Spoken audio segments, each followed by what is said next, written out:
ಈ ಕಥೆಯ ಹೆಸರು ಕಂತ್ರಿ ತೋಳ ಅಂತ. ಒಂದಾನೊಂದು ಕಾಲದಲ್ಲಿ ಒಂದು ಕಾಡಿನಲ್ಲಿ ಒಂದು ಕಂತ್ರಿ ತೋಳ ವಾಸ ಮಾಡ್ತಾ ಇತ್ತು. ಆ ತೋಳ ಒಂದು ದಿನ ಮಾಂಸವನ್ನು ಗಬಗಬನೆ ಬಾಯಿಗೆ ತುರುಕಿಕೊಂಡು ನುಂಗುತ್ತಾ ಇತ್ತು. ಆಗ ಒಂದು ಮೂಳೆ ಚೂರು ಅದರ ಗಂಟಲಲ್ಲಿ ಸಿಕ್ಕಾಕೊಂತು. ಪಾಪ ತೋಳಕ್ಕೆ ಬಹಳ ನೋವಾಯ್ತು, ಬಹಳ ಸಂಕಟ ಪಡ್ತು. ಕಣ್ಣಲ್ಲಿ ನೀರೇ ಹರಿದುಕೊಂಡು ಬಂದ್ಬಿಡ್ತು. ಯಾರಾದ್ರೂ ನನ್ನ ಗಂಟಲಲ್ಲಿ ಸಿಲ್ಕೊಂಡಿರುವಂತಹ ಮೂಳೆನ ತೆಗೆದು ನನ್ನ ಜೀವವನ್ನ ಉಳಿಸಿ ಎಂದು ಬೇಡಿಕೊಳ್ತು.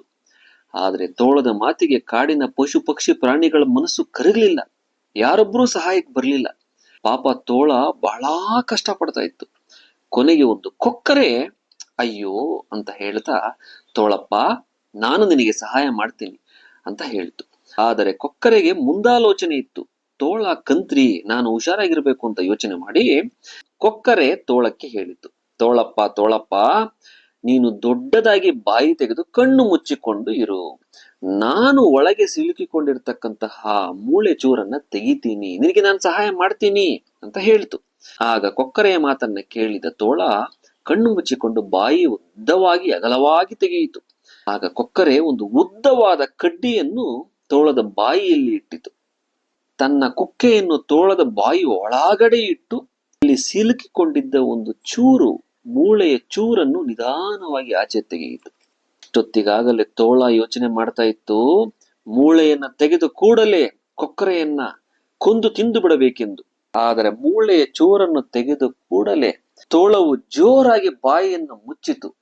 ಅದಕ್ಕೆ ತಿಳಿದಿರಲಿಲ್ಲ ಕೊಕ್ಕರೆಯು ಕಡ್ಡಿಯನ್ನು ಬಾಯಿಗೆ ಅಡ್ಡಡ್ಡವಾಗಿ ಇಟ್ಟಿತ್ತು ಎಂದು.